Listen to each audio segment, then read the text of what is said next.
Okay, we have meeting minutes from our regular meeting of June 5th. Any comments or corrections? I wasn't here, but they seem Seemed in order. to represent what happened, so. I say motion passed. Second.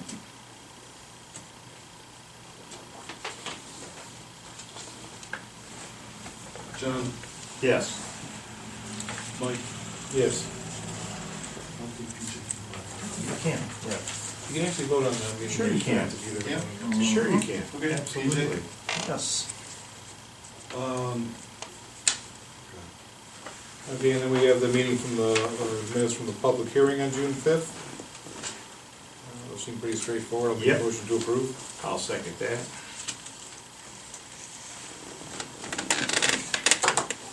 John, Yes. PJ, Yes. Mike. Yes.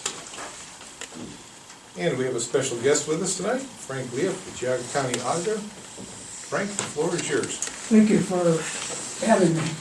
Every year, I present the township who's on my CAFR. And in 2015, because we're always a year behind, we had your facility. It says here, in its honor, it's my honor to present this drawing of Adam Hall Community Center to the Auburn Trustees. This artwork was used for the cover of the Geauga County Comprehensive Annual Financial Report, year ending December 31st, 2015, for which Geauga County received the Government Finance Officers Association Certificate of Achievement for Excellence in Finance Reporting. It's on the back. I present this to the trustees to hang wherever you desire. And I would be honored if you'd stand with me for a picture. Absolutely. Wherever you normally stand for your picture. You're actually the first guy. The first guy. Actually, Frank, usually at the Sheriff's Center. Yeah. We'll stand right here by the railing. Okay. And we'll At the come, jail, huh? How about the right here? well. Oh, string it out this A way? little bit, yeah, you can get the flag in the background. Mr. May, you Tom, doing Fred. Yeah. Got one more, hang on. Fred wasn't born when we built that.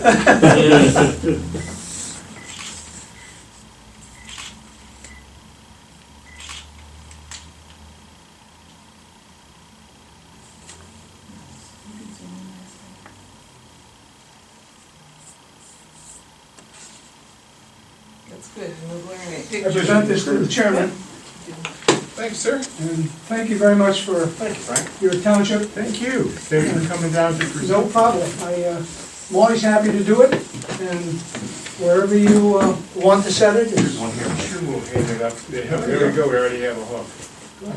We were wondering what we were gonna hang with. There you go. Perfect. All right. So how many townships do you show up and they already have a hole in the Like, wall? it fits perfectly That's there. not the ball, isn't You guys it? are ready for this, Can you huh? do it again, Mike? Yeah, they were ready. Waiting a year and a half for this. Every meeting we kept asking, where is What's it? going to be up there? Where is that thing? Thank you. Again, thank you. Thank you. What do you say about the wheels of progress?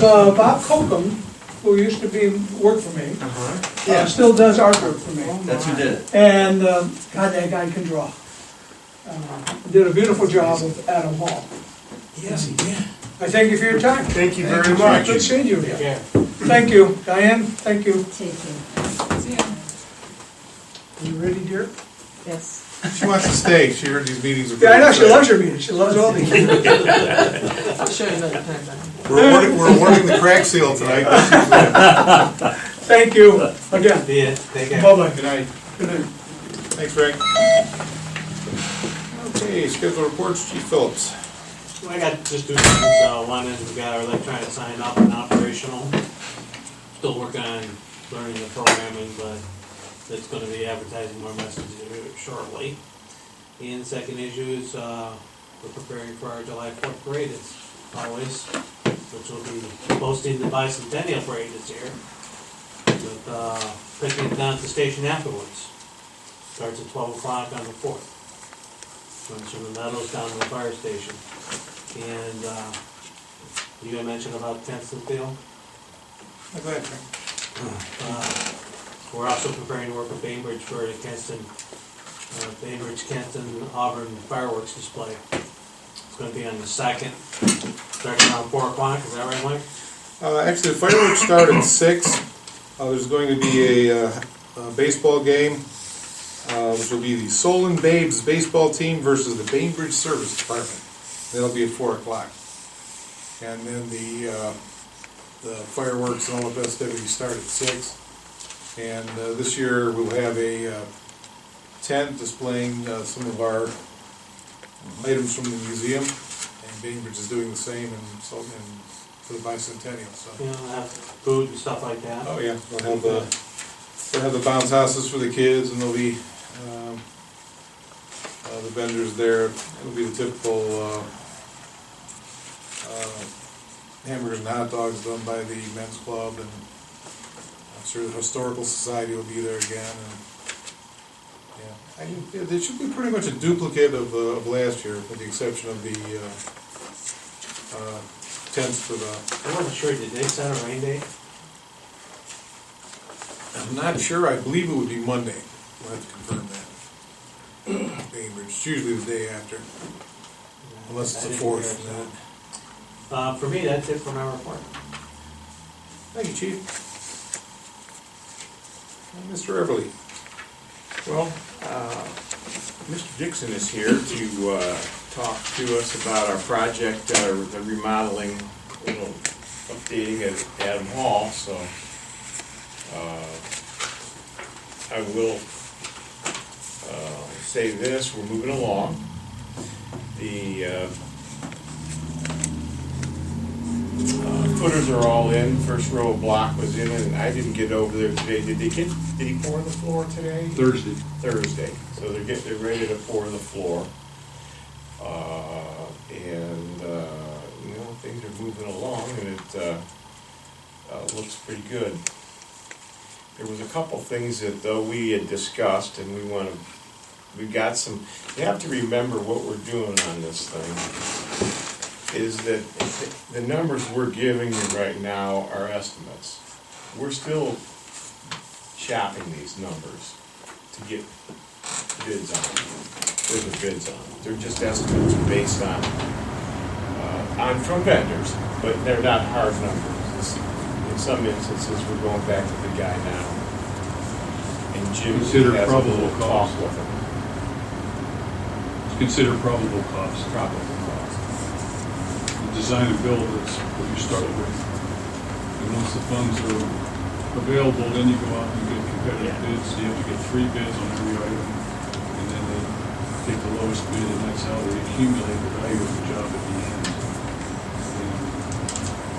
And that's what we have here tonight for Adam.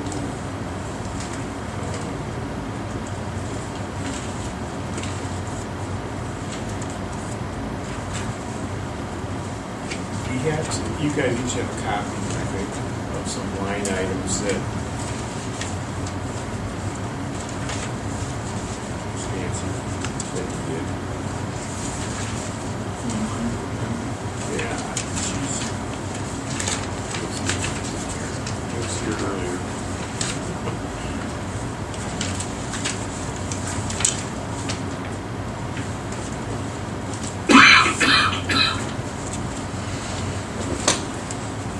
One of the things that we didn't have in those initial numbers was grinding all the asphalt on the west side there.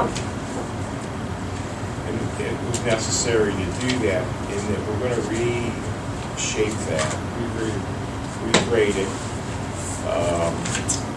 We'll now be directing all of the water to that back corner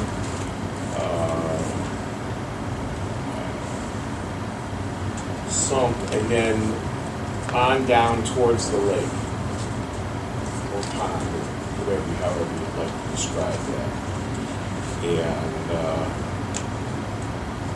so the cost on that was $2,400. Any comments on that? Let's see what reasonable and be done.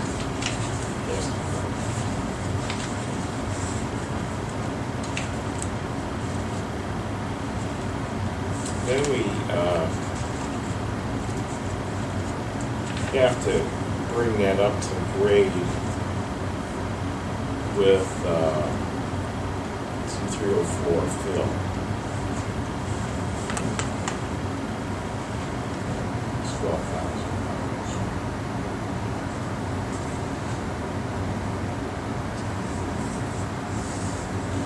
We had budgeted some fill move from up here. I'm sorry, We had big counted on some fill moving from up here. yes. But that one adequate. It's not really 304, it's dirt, and you would be serving a lot of, what I call finished product up there to do that. You'd have to regrade that to accommodate the lack of material that they're taking away from it. And that cost is gonna be, You move and shift, and then you gotta fill in someplace yeah, else. you're stealing from Peter to pay Paul, basically is what you're doing. It just seems like this would be somewhat simpler just to do it one time instead of borrowing and replacing. So they think it would be, overall quicker, but also a little less expensive. But it's better material. It's the same, basically the same cost, but it's better material than the 304, which is a combination of dirt and stone, which compacts as hard as concrete before you put asphalt over. Just put asphalt over dirt, not gonna last. Which is what you got up there now, on the east side. Just patch after patch. Prefer to do it right. It's a lot of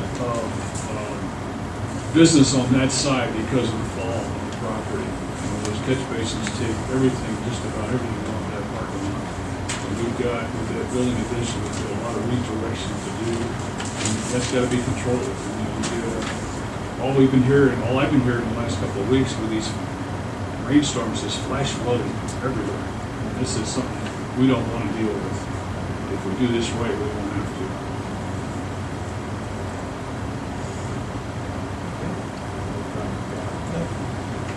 The next item was kind of, we didn't put it in at the beginning, and I don't know, I'm not sure exactly why, but you know, we've got a beautiful floor now in the main hall. Now the tile was all kind of chewed up and scuffed up behind the kitchen. I think we should go ahead and make it all the same. Put the poured tile down. And replace, take up all of the vinyl tile and put the poured tile. That would make sense. I think we talked about that. Yeah, it took a beating over the years from that, all the stuff being stored there. This cost here is to take up the tile, prep the floor again, and then put down the poured tile. And that matches the big room. So it'd be done. And your whole building is basically all hard surface. Impervious to damage, wear and tear. The next item actually, got off, because we're going to just, we determined we could do that for cutting the entrance way in. As a matter of fact, Nick Boris, who is now a deputy engineer, is the outside deputy engineer. Sean is the inside. Joe, but yeah, he was down this morning. Doing a little layout to advise us to where the ultimate point would be to the deadline. Second driveway, Second to the east. Still on the east, right? So we'll take care of that. The next item, the action, I'm not sure where that number there came from, but we got some pricing to do that for less than $5,000. So we'll just take care of that ourselves. That pretty much, the only thing that we also had, and this was a request, is to add run a switch over to the mirror ball. Yeah. It's apparently quite frustrating. It sometimes works. It sometimes works, and mostly when you're really counting on it to work, you have to be in the right place on Yeah, the we worked floor. on it. Yeah. Your wall was really a good concept to start with, but Yeah. you gotta get all that out. We didn't do that, so I would say that's it, we should do that one if you guys have a question. And Jim, you could explain these floor drains probably better than me. Well, we have floor drains in the back of the building, in the utility rooms and the restrooms, and they emit sewer odor when they go dry. The reason they go dry is because there's no trap primers, which is a water line similar to an ice maker, but it constantly fills that trap with water to eliminate gas coming out from the sewer system into those rooms. And the fact that they're not used, they evaporate. And there's no way to control that without the trap primer is a water line, quarter-inch line that runs under the floor. It rips into the trap constantly to keep that full of water so the gas doesn't get through. That's not there. So when these traps dry, there's nothing to prevent the gas from coming out through that trap, to that floor drain. And these devices here are a new device that's only been out for a little while, but they're inserted into that drain. They allow water to go through one way, and they eliminate the gas coming out. Even if it's dry in the trap, the gas will not escape into the rooms. I don't know if you've I ever remember been in talking there. about, no, I remember talking about this when the building was new, and we were doing it manually, you know. Yeah, I suggested You can't keep that, up with that. yeah, I suggested that, you know, the cleaning guy go in there Right. and drop a cup of water in him every time he cleans, and then put a little oil or liquid soap on top of that, just a teaspoon, because that keeps the water from evaporating. It's like a coating. But even that doesn't last forever. And if you forget it, or somebody goes in there and uses that drain to pour a cup of coffee down it or whatever, that material's gone. Now you're back to all water, you know, and then these devices here will eliminate that. I don't know if you've ever been in there when this is happening. I know what It's it is. not comfortable to be in there. It's bad enough you're in there using the facilities, but when this stuff comes up, this is toxic, this stuff. It'll make you really sick. So I think it's What's the cost of it's like $1,700. 1700. Yeah, I think there's 5 of them. There's one in. It's in the kitchen, Yeah, actually. and that's the worst place it could be. Is One in is you in addition to what we but that's already been in each of the existing ones. Right. We have these two. The bathrooms and the utility. Bathrooms, the utility room, and I believe it's two. I'm familiar with that. We put a basement under my house 30 years ago, and we lived on Munn, and there was no such thing as Trap primer. automatic thing Yeah. like that, and yeah, we had issues with that. So I'm real familiar with what that smells Yeah. like. Well, I made sure they got in at the fire station and in the garage. Well, to chop those up and to put these, to run the water through. Oh, you're cutting the floor, you're ruining the tile, you never match it. Economical. It's just it's a mess. It's not, And it's thousands of dollars to do that. yeah, it's not really even an option. No, definitely should do that. And you're dealing with the public here. You know, when you rent this Well, building, you're gonna have you certainly don't want that in there, and you got reputation going around. Not too good.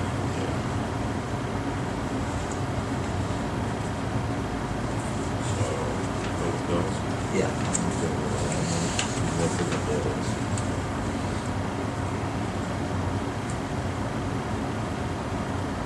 Okay, let's take care of that. We do have contracts to do tonight. Mike, do you have that, or? There's a cracks in, Yeah. we have contracts in. You want to move on that now? Yeah, you might as well. PS Construction Fabrics, who's worked here before, both of the bidders worked here before, but what we do is we set that out for bid, we bid all the roads. And then Emmerich goes through and we pick out the roads that we want to make sure we're going to do. we don't do roads in next year or even the following year, we're thinking of paving because it's wasting money road. But, so anyway, that's why the number that we got on this contract is much smaller than their bid. And they're of course aware of that when they bid it. You want to take that the rest of the way? Yeah, so we had two bids on that project. PS Construction Fabrics for $92,600, and Asphalt Fabrics and Specialties for $135,980. The lowest and best on that, which is PS Construction.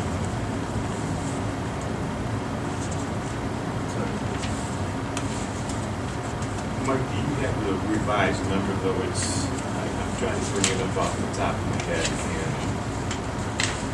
This is a revised number on the, Where because the actual numbers are set. we had the total on the revised of 61,000. That's it. Okay, we went up and down and around and we banded them all back and so that would be. So this is revised based on most likely. On the ones that we're gonna do, there's a big long list there, Fred, so maybe what you'll need to do is just copy that where he marks off which ones. And it gives you that 60. Okay. They already have the list redone here for 60. Okay. John? Yes. BJ? Yes. Yes. And then the other thing, we also, we're an all-purpose shop down there. And we are in the midst of building the bicentennial birthday cake. And I was very pleased to say that we probably had There's a dozen people a there. dozen people, kids, some adults, family members. Had a lot of fun. The basic cake is all constructed. And the only thing left, I think they got a couple nights here yet, is to do the decorations of the cake. Finish doing the cutouts, we'll probably finish that tomorrow night. And then they can do this painting this Painting afternoon. and it's a 3-layer cake. That's right. So I think everybody, now, are we still looking for a wagon? I think I got us a I wagon. think you got the wagon. I got us a BJ? wagon. We need witnesses on this, chief, you witness. Witness our signatures.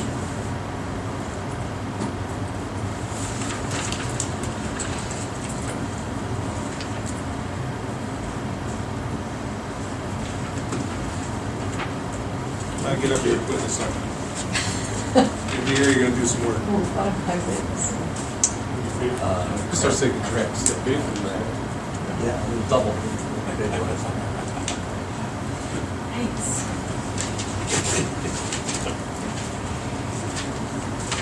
Three witnesses? No, but we like to mix it up. 3 people. Okay, good. So you're number 3. Or you could have been number 1, but I you're do moved call fast. worse, trust me. A little lucky. Running over.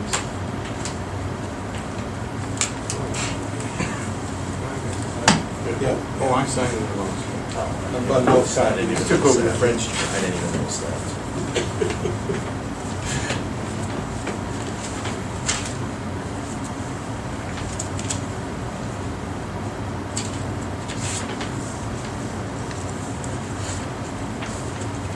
Just two. Yep. That'll do it. Thank you very much.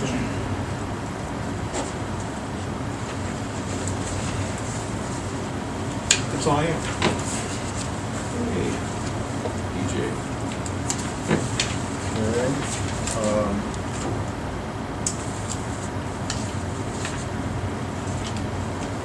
I mentioned in the minutes at the last meeting, I wasn't here, the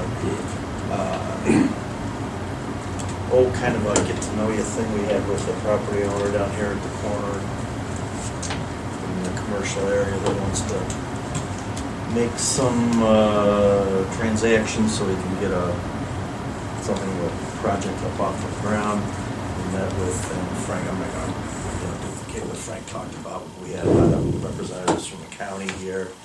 A little bit of follow-up to do concerning mostly roads.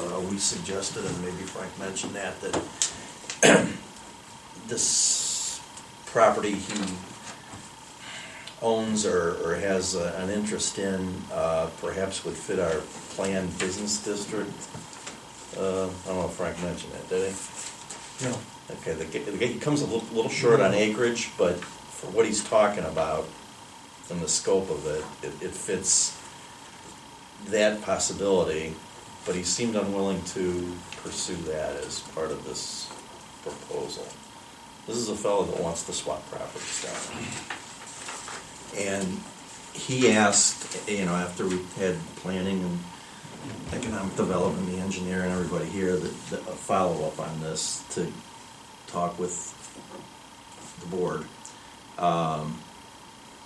As far as if we're interested or if we want to make some strong suggestions, since our parcel is part of kind of central to this entire proposal. And we talked about, Bridie was here. She laid out, and I don't have it written down, what the basis for the executive session would be. It would fit in those ORC requirements. We're talking about July 17th. Mentions to John the other day. Okay. I know, there's vacations and whatnot, but I will tentatively be out of town at that point in time. So I'll be out from the 15th to the 22nd. I didn't want to do it around the holiday, obviously, for a lot of reasons, because I don't even know when we're meeting on that week. So, we're gonna meet the 3rd? Yeah, Okay. the holiday's the 4th, so.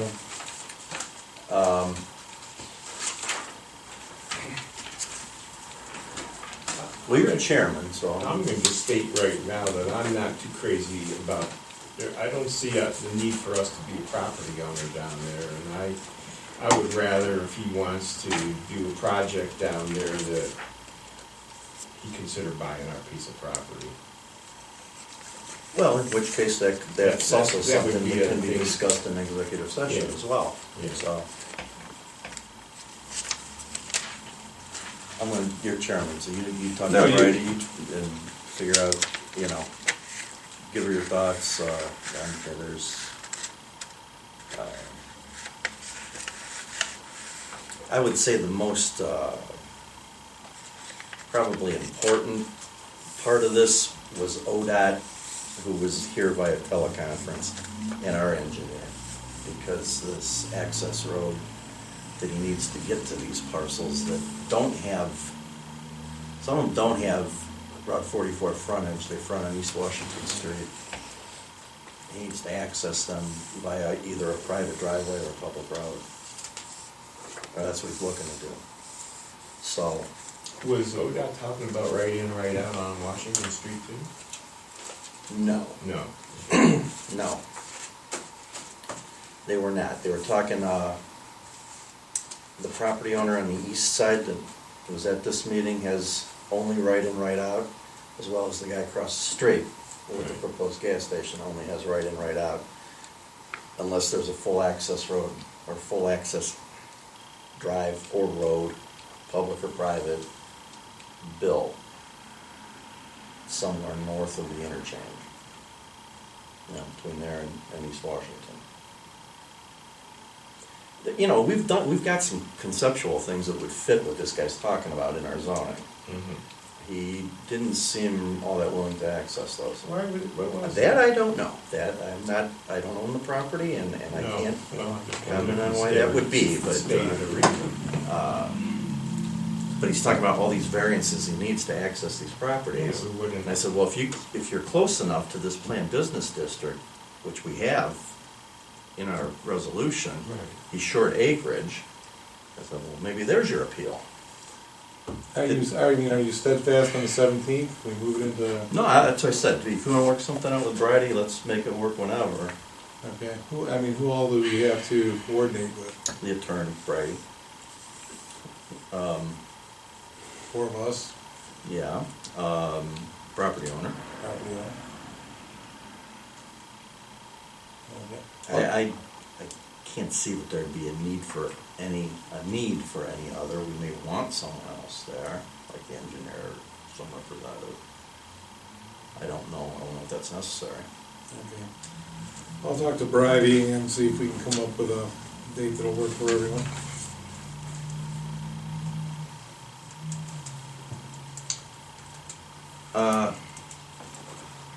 Before we get too far off that bicentennial cake subject, I wanted to mention, these came in today.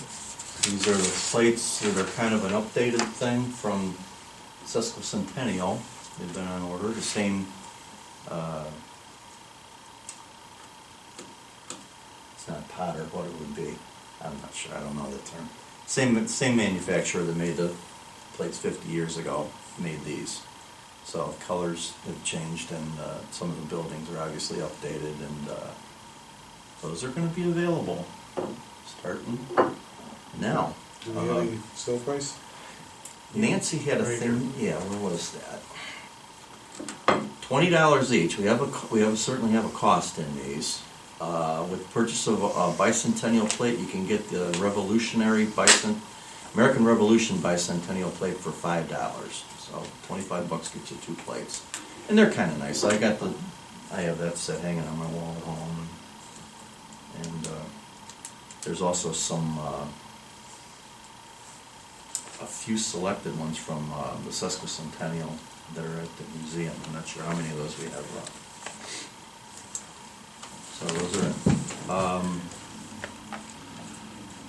Mentioned a few meetings back, now that we've taken these trees down, we gotta do something about a border on the cemetery here. And the more, as long as we keep up with these hedges, they look good.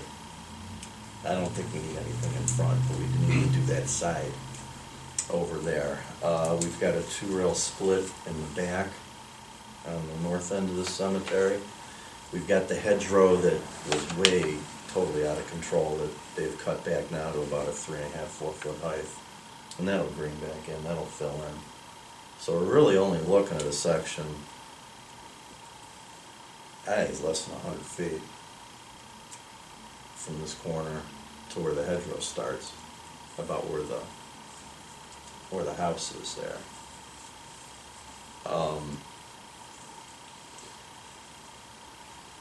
I just say, since it's not really front and center, a 2-rail split. I talked to Donnie today, he said he could come knock this off anytime. The 2-rail split, and I think we need, I know Carl used it this year, when we loaded the tables and the benches and everything, and you backed your truck in up there. This is where everybody parks. Yeah, For right. Memorial Day. Right. So you don't want a fence to climb over there. We want, I would say, a 10 or 12 foot opening anyway, because that's, Just give us access to it. once a year, that's, and a lot of the seniors, they bring their lawn chairs and they stay pretty close to their cars, so I don't think you want to fence them out. Right. So, he's meeting me up here this week. Okay. We're gonna talk about that, and solar lights on the flagpoles, particularly the ones we're putting up here.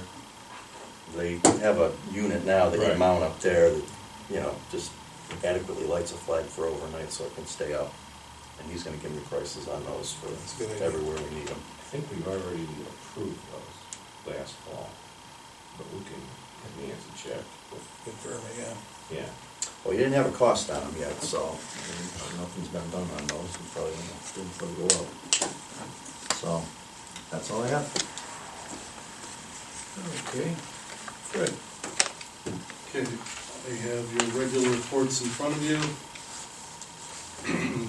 Your appropriation summary report, revenue summary report, and fund summary report. You also have a payment listing for the entire month of June to date. Warrants 3817 through 3871, totaling $134,082.75.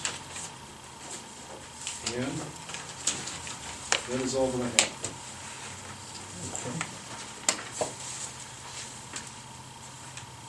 All right.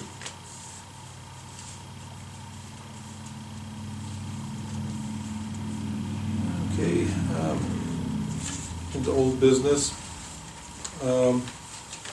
Zoning amendment ZC 2016-01. We were waiting for your return to make a motion on that. Yeah, I was here for the one where Albert gave his, he did a quick, I think, one-day study of decibel counts across the township. And I gotta say, I was pretty impressed with that. What they've done is what they put in the book, I think is more reasonable, or what they're proposing is more reasonable. It's more practical and ultimately enforceable than what we have in there right now. Right, the equipment he was talking about is actually, I think, usable for us. I think what I really found, I thought was the best thing about that is there's no place in the township that he found an supposedly enforceable violation. Right now, yeah. Right now. So that means you gotta get way out of whack before that's gonna get chased. I think the highest decibel count he had in the entire township was right out here. Yeah.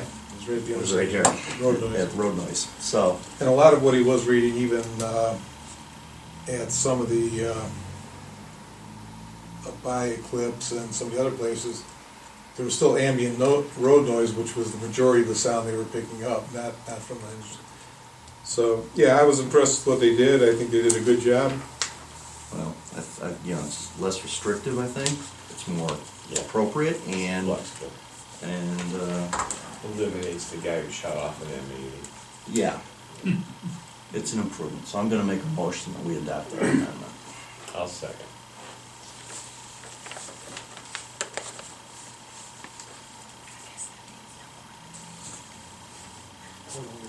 John, Yes. PJ, Yes. Mike. Yes. Yeah, I'd like to thank the zoning commission for, again, that was a lot of work, and we really, they proved themselves on that one. I was very I'll be happy to. surprised if you don't see people copy that. I think you're right. A big step forward with that.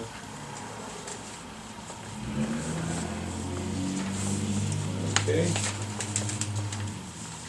All right.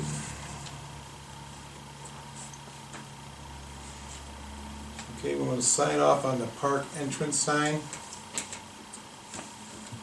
Any comments on that? We need to sign. It's a dumb name, but we need to sign. Approved by, go ahead. Check the spelling. Yeah. How many Ks in park?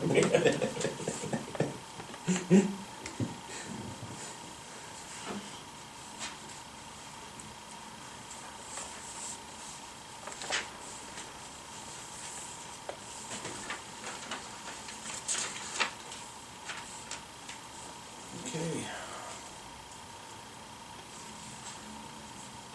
All right. And John, you were going to enlighten us on the streetlights? Yeah, we're doing all these LEDs down there at Adam Hall. We've done LEDs at the fire station, we've done LEDs at the sewer center. Tremendous savings in cost. So, we have a few, I think 56 streetlights. And we've got some costs here from our friends at the illuminating company. If you go, an overhead wood pole light, we're paying $50.02 a month. It's gonna go to $12.50.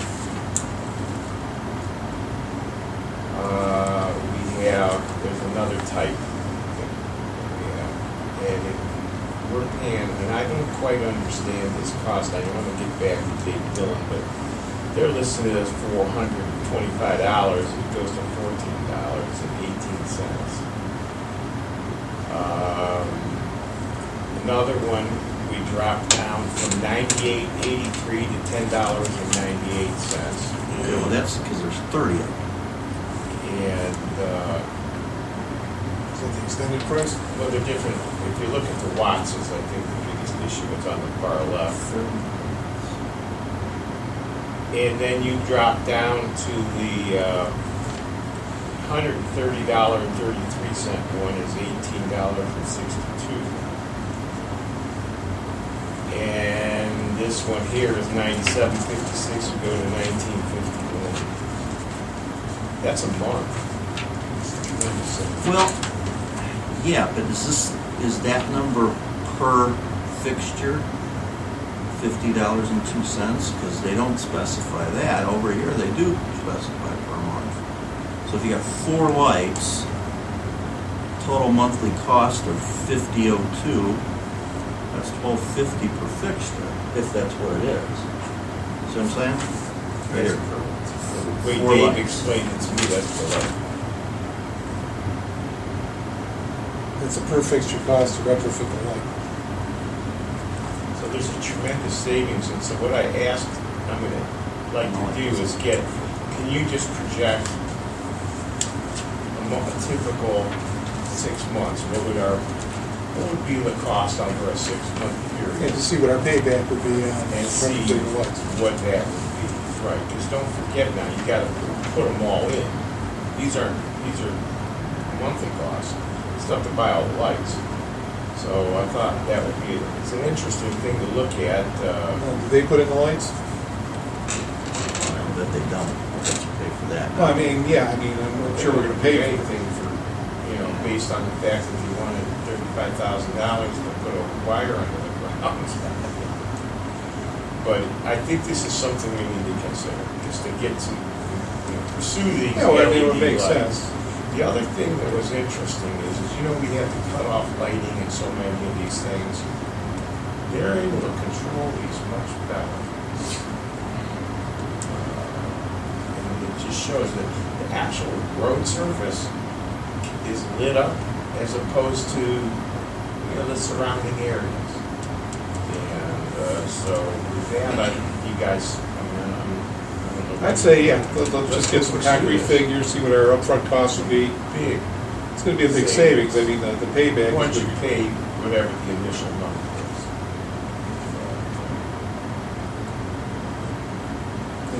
Most from an industrial standpoint, I mean, if you get a 3-year payback on something is kind of like adequate, if we do 2 or 1, whatever. Right. So I think we'd be much above industry standard for that. Lights, so, okay, well, we'll obviously. Thank you, sir. All right. And one thing I did want to go over, I met with Dave Joyce today, Nick Ciafani and Dino DeSanto, and along with 3 people from the post office. Harry Myers, he's the marketing manager. David Van Allen, corporate communications and communications program specialist. And then the person who actually did something was Sharon Young. She's the district manager in the Northern Ohio District. They said the 2 guys kind of came armed with information. Let's see, the U.S. Postal Service fiscal report from the 2nd quarter, pretty much talking dollars and budgets and downsizing. And what we've done is Dave's people are going to try to set up a second meeting with the post office. They're going to get us some additional information. The Sharon Young, she's already been down to the post office. She's already evaluated some of the, pretty much everything that was said in the reports. Christina O'Brien was there also, and she had all the letters we've got from complaints, so we went over everything. And according to Sharon Young, they've already made some incremental improvements down there. They've opened up the 3rd window. They got that operational. So they got 3 people manning the windows. They've got a 4th person to basically, if somebody's got a package in line that doesn't need to deal with the window, put them out. So in essence, now you've already kind of doubled the staffing to help that issue out. They redone some of the parking for employees to open up some additional parking spaces there. And she said one of the problems with delivery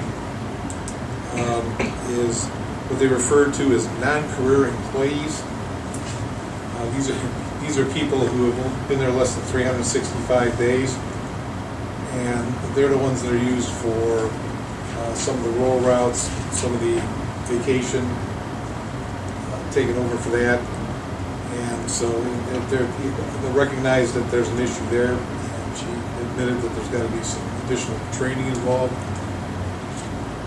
And Diane Ryder, the question arose, and having them look into it, maybe you know, they alluded to the fact, at least the people from Auburn Lakes, that the mailboxes there are the property of the post office. That's Okay, our understanding. because they said it's not always the case, depending on how they contracted initially, that they could also be the property of the homeowners association.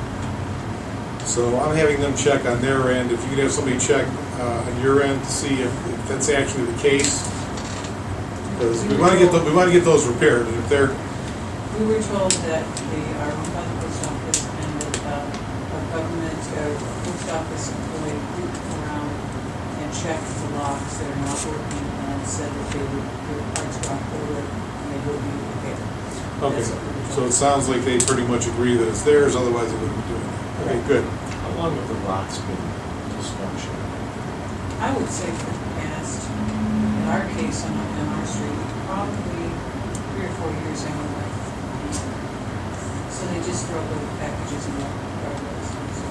One of the things, Mike, when you have that, I trust it should just be the same people meet again with these guys. You know, there seems to be two issues that we have here that they're trying to address. One is a new facility, and the other is improved service. Right. I think that Dave and I had spoken to him as well, called me. He said, well, you know, nobody squawked when they shut the annex down. And I said, well, David, they didn't squawk because the service did not go down. The service remained the same. It's really been in the last 2 years, or 18 months, where the service has plummeted, and that once you start bringing up that, well, then the inconvenience, and I cited the guy who lives on, let's just say he lives at the south end of Shaw Road. That's a 14-mile drive to Sugarland to find out that his certified letter is not there. He drives back home, so now we're at 28. And then we come back the next day and we find out either we collect it or we don't. That's a lot of miles to drive to get that letter. And it's so that's a huge service issue combined with the inconvenient location of the mailbox at the post office. But it's certainly easier to solve the service issue than it is to solve the building issue. Dave and his people did do let's say the first phase of what we needed them to do is to not make us jump through hoops for 4 years writing letters Right. to finally get the meeting with the post office. Right. So he managed to expedite that in 2 weeks. That's So that's moved the game up quite a bit. So I think at least the fact that we're talking, and I mean they are making some progress down there. They recognize the problem. So I don't know how far we'll go with this, but it's a start. Yeah, I think it needs to be pursued. Okay. And then the most important part of the night, Carl, you're on. We have our drawing. Has been certified by Yes. the freshwater. And again, I did get additional confirmation from Nancy that no, these tickets do not have where he was. People tell Nancy, before she puts it in here, so these are all valid people who knew where Bildad was at the time I of. think we got a prize tonight, too. Wow. You get pretty pop. Remember you went in the first time you went in, it was like one piece of picture. Who's that kidnapping angle? That's what kind of. Alrighty, and this is Jim Toth. Thank you.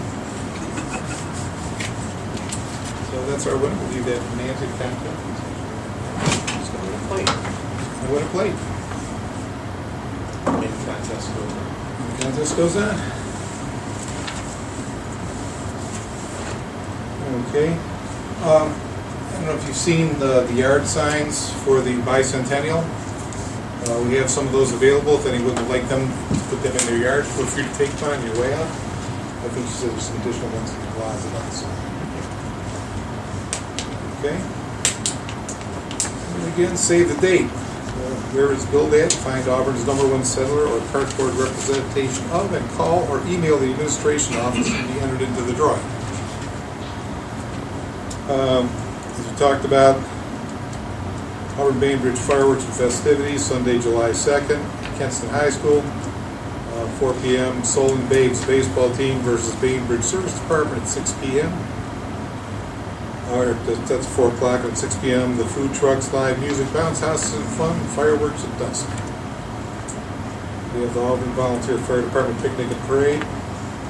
Tuesday, July 4th at 12 noon from the Meadows subdivision to the fire station for hot dogs and beverages.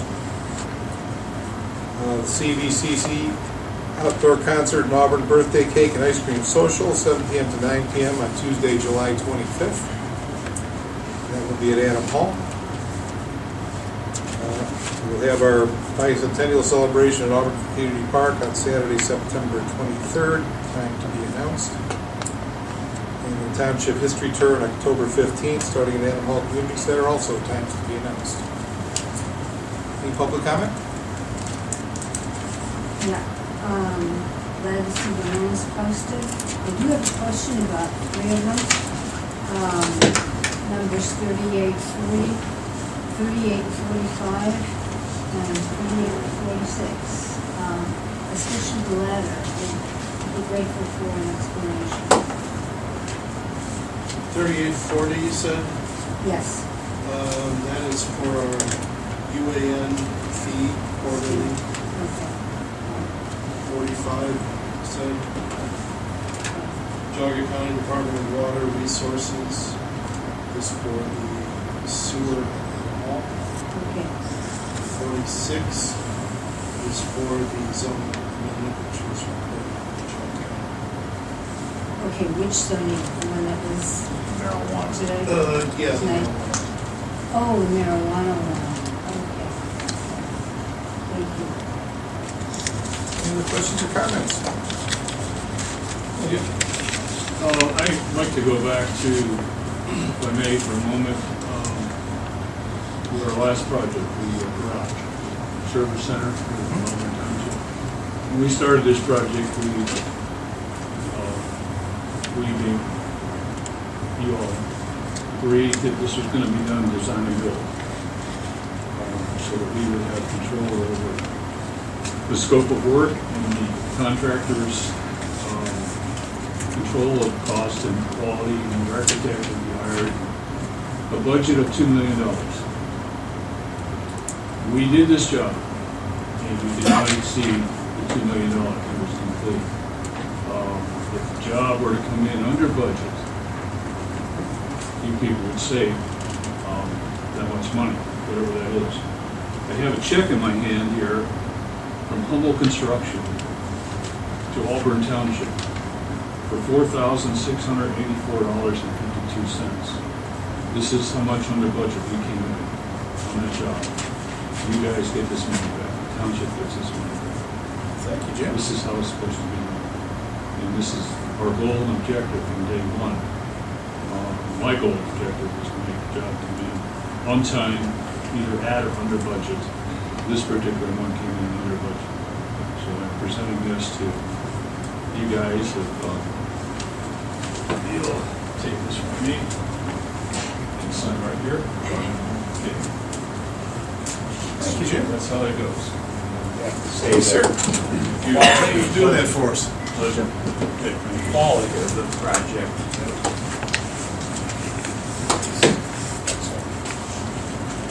This is our goal and objective at Auburn Hall, that we're doing it the same way. The state of Ohio is so fit to allow us to do it this way for that benefit, and it's working out.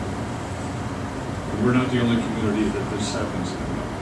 We're just leading the pack. Put this toward the drip trap budget. Drip trap? Well, you know, I think it allowed us to get very high quality subs. And in both cases, service garage, and you know, kind of wish, maybe not, yeah, we could have done that. I think it was just. Too early. Too early. When Yeah, it was too we did the It was. fire station. Yeah, and the financing Yeah, was about different. 2 A years. little bit different. The than financing on was USDA different. and all that. Yeah, they had their own game they were playing.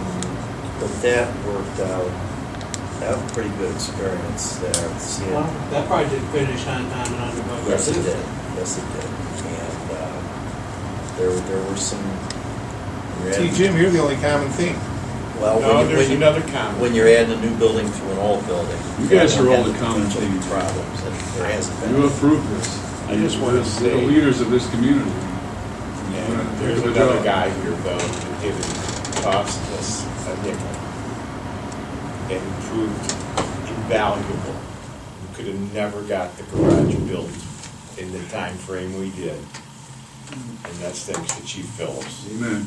And he's not friends with a couple of people anymore, vendors, because their pockets are a little lighter. But if you think it's fun to do business with the gas company and the illuminating company, you're very wrong. And John handled all of that for us, to the point where, was it, the gas, East Ohio, well, we just can't even run gas there, we don't have enough. Yeah, they sent us a letter, there wasn't enough gas to me. Yeah, and John had to go down there and explain to him, this is how your gas system works, and in fact, we went through the winter, we had plenty of gas. Yep. So- Who'd have known, right? But John, I want to thank you on behalf of the board, and, you know, John's also helping us with Animal. And I want to thank you for that too, but Thank we're you. lucky to have our people all cooperating with each other. It's a good team, I feel. And, you know, these storms come blowing through here to be, I don't even get too excited anymore, because we've handled some pretty good winds and whatnot, and the fire department working in concert with the road department. And, I mean, in literally just hours, we're getting the roads opened up again, and, that doesn't happen everywhere. Yeah, we do have the strange common goal thing going on. Yes, we do. It seems to be working. I like it. So, I want to thank you. Well, thank you, and it's my honor to help out the community. That's what we're here for. Best we can.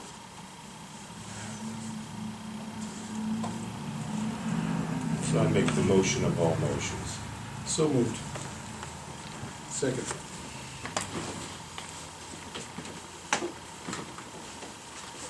John, Yes. PJ, Yes. Mike, Yes. Thank you, everyone, for coming. 8:20.